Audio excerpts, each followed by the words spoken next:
Morning everybody, Troy from the Do-It-Yourself World and the Frosty Off-Grid Project. 21st of June 2019. I don't know if we are going to have a proper summer. We have frost again in the yard. It's melting quick, so I got to hurry up. There's a good view right there. We have frost again. Now the camera doesn't lie. I just told you the date. And I know some people, I don't know how some people could think I'm pretending that, but there it is. We are in a low-lying area, and our temperature is generally 10 degrees lower than Lewiston proper, and they are affected by the lake, which helps them mellow out the extremes of temperature a little. The weather station is also outside town in a higher elevation, so the readings we get don't exactly fit us out here in the country farther. Wait, there's a lot. So I don't know this year. It's really weird. Still have my winter coat on. Haven't put our winter coats away yet this year. Now we do have warm to hot days. Some are mild, 50s and 60s, but we're getting up in the 70s, and nice days, but freezing nights. Very, very strange this year. Therefore, the greenhouse is going to be the way to go. The greenhouse is the future. I think that something is wrong in nature, and everything is upside down. And that is going to be the way to go. So we're heading off to work. Hopefully I'll be recording and doing some more stuff out here. But we gotta go. So I'll talk to you all later. Hey everybody, back home on the homestead. Flats were $5 a flat at a nursery. So we got some vegetables, which means I've got some work to do. A lot of work to do. I've got to get ready for these. These we had, and we've got 4 new flats of plants. So we've got to get to work. I've got to finish the greenhouse and get plants going in. Out here, we've seen some major settling. Quite a bit of settling. That was up to here. And also some serious sun drying. Let me see. Oh, look at that dust. But look, just down a ½ an inch is moist. After a hot, it's warm. After baking in the sun all day, it's still moist. I'm sticking with this. I'm leaving it at that level. I'm going to carry on with the rest. Covering this up. I hope the earthworms are happy down in there still. Oh yeah, look, moisture. Just under the surface. This is, oh, those flies bite. Great moisture retaining material. These little flies, I don't know what they are, but they are terrible, nasty things. They'll bite through your clothes. Well, I gotta get to it. I'm gonna start filling this up. So I got the tree bark in all the way to the corner, all the way back, and now I'm doing the composted soil mix. The aged stuff that we brought home that time.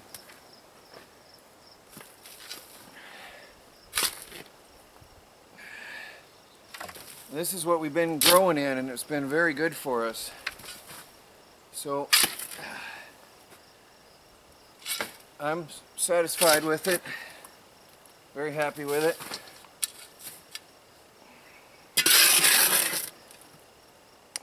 But it takes a lot. And yes, you guys have been saying it takes a lot. You are right.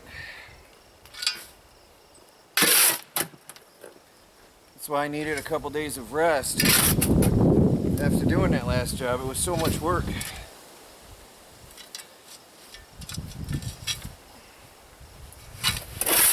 Now, on top of this is going to go a layer of mulch from our compost from our own bins,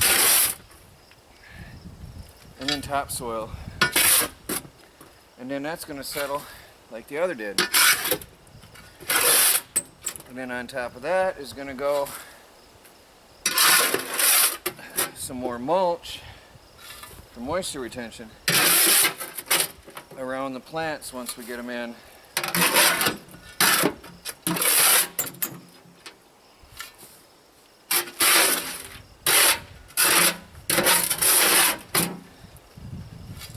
So it takes a lot. It's going to take a lot. I've got a few more loads to do before this is ready. But we will get some plants in yet tonight. Getting there.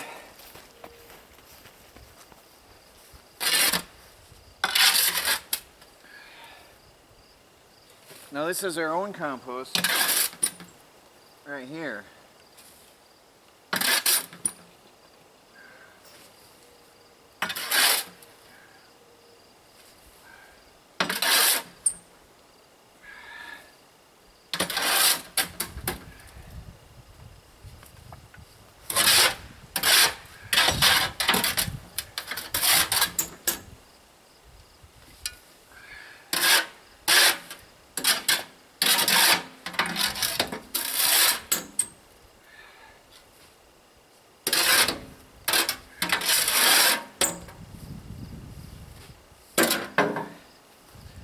Almost there. It looks like I need another half a wheelbarrow to finish that back section. Yeah, even a whole one maybe.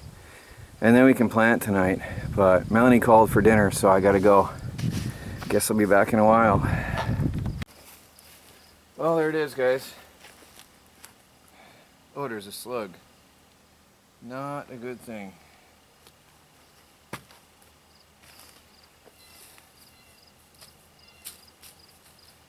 So this is our own compost. Chicken manure, chicken parts, fish parts, vegetable material, kitchen scraps, leaves. This is aged for a year, this section.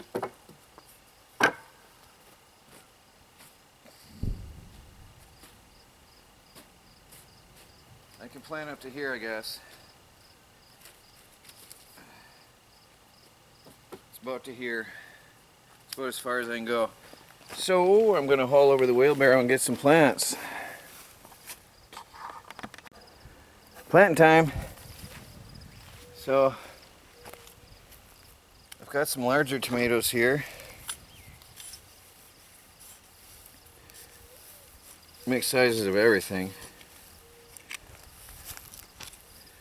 So they're going to go down through quite a few layers of stuff.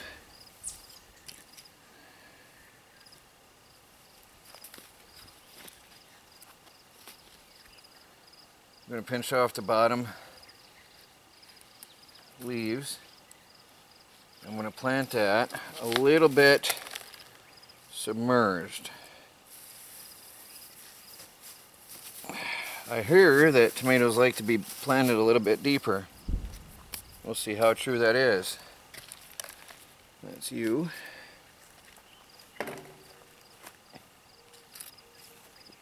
Black Prince Heirloom. I think I'll put the big boys in the back.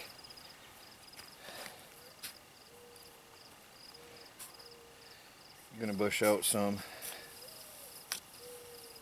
But this sure is easy to dig in. And boy, it's moist down there. That's a good thing. Pinch off the bottom suckers.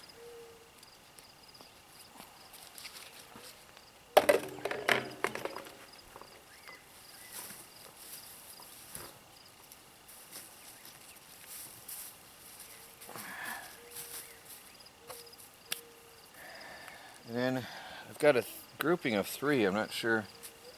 Where did his label go? Oh no, where did I just put his label? I know I'm going to see that on video later. Oh, there you are.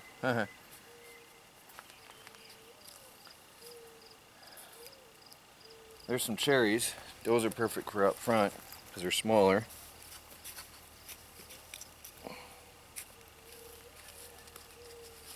I'm not going to try to break them up.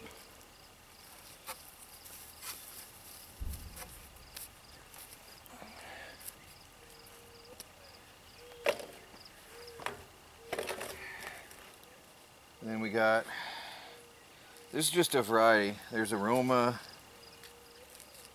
there's a Goliath hybrid. It's just a variety of what we were able to get the other day. I should probably stagger these, I guess. I don't know. But yeah, they'll do fine, I think. We got a lot of good materials, good nutrients in here.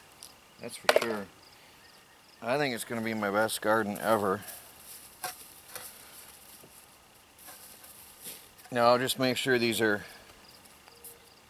remain covered as this materials settle in here. Is it my way? Well, I'm going to continue planting, and then tomorrow hopefully I'll get some mulch in here. Well, there it is, guys. I planted as densely as I thought I could. I wish I had staggered the first couple ones, but they're in there. Over here, well, it's all a mix. There's a huge mix. There's beefsteaks, there's Goliaths, there's hybrids, there's heirlooms, there's some heirlooms, there's Roma, there's cherries, big beef, black prince. These are all beefsteak. I know these are going to be very big plants, but here I've got some weaker ones. I don't know what they are. It just says heirloom, but it doesn't say what they are. I don't know if it's a variety or a mystery or what. Abundant, flavorful fruits. It doesn't say, it just shows a mixture. Is that what it's going to be? I don't know, but that's all these. And these were a little bit weaker. They had been in their pots too long. There was a little bit of mold or mildew. I'm not sure if they're going to make it or not, but I put them in here more dense. Just we'll see, I guess.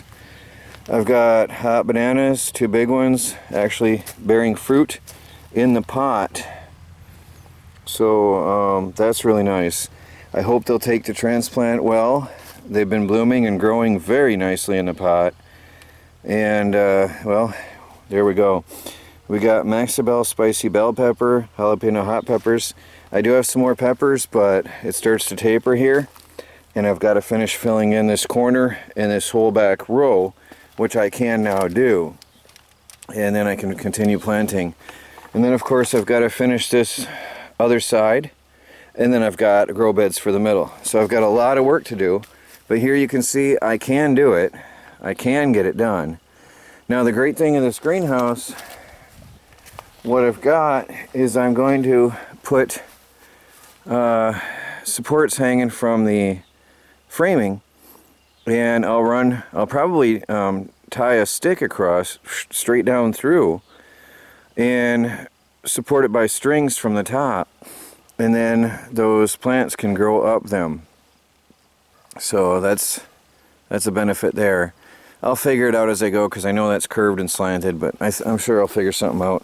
Now I did notice I was slack on the screws here. I need to straighten this up, and there's a little bit of leaning and separation. This was supposed to be against here.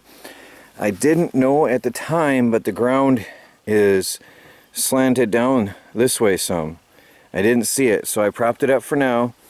I am going to reinforce that better and put a lot more screws in there on this end corner. I only put a couple screws, 2 screws per board, and that's just not enough. It does look like it's slanted because the boards are cut staggered. It makes it look like it's leaning more than it is. It's not that bad. I have propped it up. We have about a 2-inch lean, which is why I've propped it up. I'm probably going to put a third stake in the middle there just to be extra safe. And I'm probably going to put cross bracing in now that I know that, somewhere in the middle. Somewhere I'll figure out, because when I have the middle grow beds here, I'm going to probably have some way to keep things from collapsing outward.